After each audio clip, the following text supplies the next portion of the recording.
Welcome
to Doc Laneau's Story Time.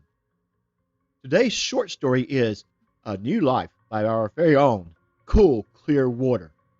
It's a story of our main character who is going through surgery so she can fit in. Now, let's get to the story. A New Life by Cool Clear Water. Lost, confused, Jenny's thoughts wobbled their way toward wakefulness. They didn't quite make it. Where? One thought struggled. What? Another thought spoke, instantly regretting it. Her throat was raw, mouth filled with bitterness, so foul that it assaulted her sense of smell after bludgeoning taste into submission. Everything hurt, everywhere. She wrenched her stomach, spilling its meager contents into her mouth and onto her chin and cheeks, and felt hands pulling her onto her side. Someone wiped her face. The cloth was cool and damp. A coolness gripped her chest from the inside and spread as something was injected into her IV. The pain receded, and she found a moment of near clarity before weariness washed over her. Her mind reached out to explore her body, reaching for the source of pain, and found a body that wasn't quite hers. Is that a final thought against the gray blur of the world? The fight was lost, and again she slept. When next she woke, the confusion and nausea were gone. I hate anesthesia, Jenny thought while deciding whether she wanted to open her eyes or just try and return to a dream that was even now fleeing her awareness, leaving hints of wonder in its wake. 4 years of surgeries and recovery. It was almost over now. 4 years of pain. Learning how to stand, how to move, how to walk, how to talk. Was it worth it? Probably not, Jenny thought, and instantly clamped down till a plague of doubts to keep it from spreading, overwhelming her. Would it be worth it? Jenny fought her way through, hopefully and maybe trying to find a yes. She had been so sure. This isn't going to go away, came a rich, thickly accented voice from Jack's office door. Jack sighed, closed the printed report they had been trying desperately to concentrate on, and placed it on top of the growing stack of others in their plain soft bindings, with bold, classified, and other such stamps being the only markings on their covers. Hello, Solomon, Jack said, turning to the gray-clad figure that towered in the doorway, hunched just enough to keep his head from making contact with the high office ceiling. Solomon was an alien. Jack's office had been specially made to accommodate the people of Solomon's world, should such accommodation be needed. A typical government fashion, no expense had been spared in ensuring that the average individual of Solomon's species would be careful, and also in typical government fashion, no effort was made to discover just how far from average that species varied in things such as weight and, more to the point, height. Solomon smiled. Jack managed not to shudder. Solomon was in general shape close enough to a normal person for Jack to have gotten used to the appearance in the years they had been working together. But there was something about those teeth. They still gave him pause. He was grateful for the fact it was not for the nature of the interruption. The subject matter of Solomon's this had been the sole topic of his mind for days. Solomon was correct. No matter how forceful his mental "leave me alone," there it remained, leering at him and making rude noises. Solomon took 2 long strides into the office and folded himself into the custom chair that was almost large enough for his lanky frame. "I know," Jack said, rubbing his sore, sleep-deprived eyes with the heels of his hands. "Jeannie needs this. Well, maybe not this, but something." Solomon rumbled in that was for him a high falsetto, struggling with the attempt to certain sounds that were forever beyond the limits of his alien anatomy. "At least hear her out before making a decision. You know she can never have a normal life here."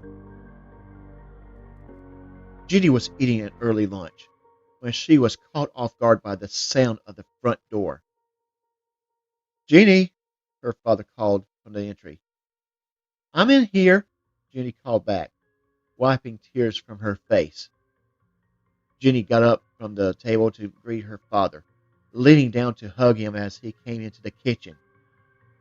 Jack held his daughter's hug, his fears about the coming conversations turning to resolve as he felt the dampness from her tears on the front of her shirt against his cheeks. Jack reached up to pet the side of her head. "I'm sorry, sweetheart. I knew this was coming. I should have." Jeannie cut him off, hugging him tighter. "It's okay. I shouldn't have just dumped it on you like that." With a last loving mutual squeeze and nuzzle, they separated and sat at the table. Jack was tall. Jeannie much more so. Genetics had cursed her with multiple double recessive traits that had isolated her and nearly all but her father, doctors, and Solomon. A father's love had blessed her with safety, comfort, and as close as to normal life as possible. It was in serendipity, though, that what had granted her hope. After the loss of her mother, Jack has been given leave to bring Jenny to work with him before she could even walk, and Jenny could not remember a time when she had not known the giant Solomon. He wasn't an alien to her, even though he towered over her as much, if not more, than she loomed over everyone that she had met since she was a child. Solomon was family, so much so that in her world, her father was Dad and Solomon was Pops. Neighborhood children had either avoided her or taunted her when they held in confidence of numbers and distance. School had only made things worse to the point that where she took classes from home.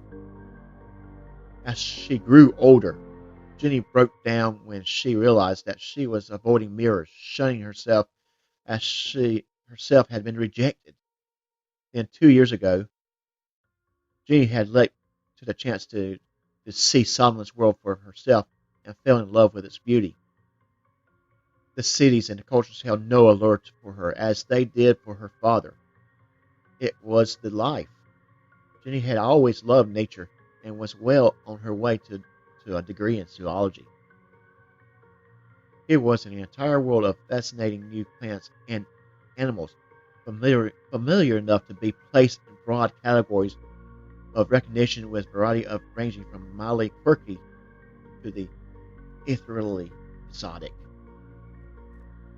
Jenny wanted this more than she had ever wanted anything before. Everything had changed. She had hoped, and more importantly, she had planned. Father and daughter sat across from each other in silence, neither knowing how to begin. "You don't have to do this." It was Jack that broke the ice. "The agency is willing to build you a lab." Jenny sighed, swallowed, and reached across the table to take her father's hands. Tears welled up in her eyes as she found these words that she had rehearsed 1,000 times. "I'm here for a reason. I am what I am for a reason." Jenny took a deep breath and plunged ahead. "You know that I can never fit in here, but I might be able to fit in there, at least enough to remain unnoticed." What she said was true. Her size that left bespoke clothing as her only option here placed her into the smaller end of the range for what was normal on Solomon's world. The clothes she was wearing now were a gift from their alien friend, deformities that made most people recoil when they first saw her lent weight to the next, most difficult part of the conversation. "I can hide my feet and ears. I can wear braces so that I stand like them." Jenny paused. So at that, was that how she thought of Solomon? Solomon, who was one of them? No, Solomon was Solomon. Jenny tried to regain her momentum. Hair removal is not a big deal. There is nothing that I would have to change that is any different than what is normally done in reconstructive and plastic surgery. It would be just going in the other direction. Jack studied his daughter's face. She had put far more thought into this than he had expected. You've seen what the females look like. How could you?" Jenny cut him off with an exasperated, "Dad, I can wear prosthetics. They don't have to be functional." Jenny gripped his hands harder. "Can we at least see if it's possible?" Months of research and consultation followed. Major issues such as differences in skeletal structure and muscle placement gave way to ideas and later to tentative designs for prosthetics, both major and minor, along with smaller cosmetic changes, such as reshaping her facial features until, with final agreement from the doctors, they were satisfied they had a plan that would work. It was the alien Solomon to whom they looked for final approval of the plan. He was the only one qualified to say either yay or nay, to answer the question at hand. Jack held his daughter close, her chin resting on top of his head. "Are you sure?" "Yes." "Even the tail?" "Yes." "We can't undo this." "I know." Jenny opened her eyes and searched for the nurse's call button, giving up on sleep. It was only a few minutes before a pair of nurses entered, turning on the room's lights and giving her a slightly forced but cheerful, "You're up! How are you feeling?" coupled with the equally forced smiles. Jenny didn't hold it against them. One of the highest hurdles to get over had been convincing the various medical staff involved with the changes being wrought upon her body were not technically against the do no harm tendencies of their trade. Convinced was probably not the right word, though the government had been convinced by Jack and Solomon that this would be a good thing, that it would open up great possibilities for the interspecies and interplanetary relations. For the doctors, they coerced might be a better word for how they were brought on board. Jenny knew that threatened, bribed, and in one case, blackmail were also the list of better words. 3 weeks later, the final bandages were removed. Her father and Solomon had left for Solomon's home world before she went into surgery the last time. At first, she had been disappointed. Now she was thankful for the time and privacy it was allowing her to adjust. All of the structural work that was possible had been completed almost a year ago. This surgery was the last of the cosmetic changes. Jenny sat in the large bathroom using the mirror on the wall and one held in her hand to examine the results. This was going to take some getting used to. Another week and the prosthetics were ready. They had opted for a bodysuit that covered her from shoulders to just below her knees, and which would easily be hidden by clothes. It reshaped her posture, lent the appearance of the alien musculature, as well as holding the prosthetics in place that were needed to complete the picture of the bits of an alien anatomy that she did not possess. It was a strange feel of the oversized alien dentures worn over her own teeth that oddly gave her the most initial discomfort. Jenny had not been ready for the full effect. The word freak had long since lost any emotional baggage for her, but that she was in the mirror now was a monster. Jenny flinched at the word. She couldn't help it. That was what she saw. She had never thought of Solomon that way. She had known Solomon years before the world even became part of her vocabulary. There was a beautiful horror of what she saw, a parody mix of normal alien and animal features. It was the animal portions accomplished by the prosthetics and actually bothered her, and she was glad that they were removable by themselves. Without them, she had the appearance of an alien child, and this was somehow less disturbing. Everything looked off, but not necessarily wrong. Alien females were quite different in appearance from males, and she had only ever known a male for reference. Yet another week, and Jenny stood, nervous, waiting for her father and then the trip to her father's office for Solomon. This was the big reveal. There was a soft knock at the door, followed by the father's voice. "Jenny? May I come in?" "I'm ready," Jenny lied.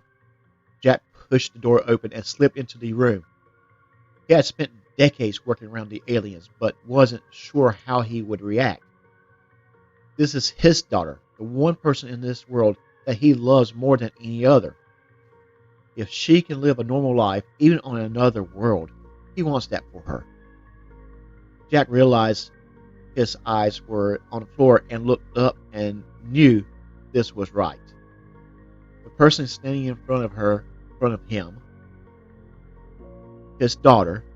He nodded, unable to speak, as tears welled in his eyes. She was beautiful. She has always been beautiful to him. 100 hugs, and 2 hours later they stood outside of Jack's office. They had decided that it would be best, or at least more fun, for Jenny to go in first, alone. Jenny opened the door and greeted Solomon with a slightly shaky, "Well, Pops, what do you think?" After a pause, Solomon stood up from the chair where he had been waiting and reached out to take her hand. "I think you will not have any trouble at all passing for a human." The end. Thank you for watching. If you have any short stories, poems, music, or original art that you would like to share on this channel, please email me at j.laneau.stories@gmail.com. You can watch a previous episode by clicking on the icon on the right. You can subscribe by clicking on the icon on the left. And please, as always, like, share, and comment about the video. Until next time, take care of yourself.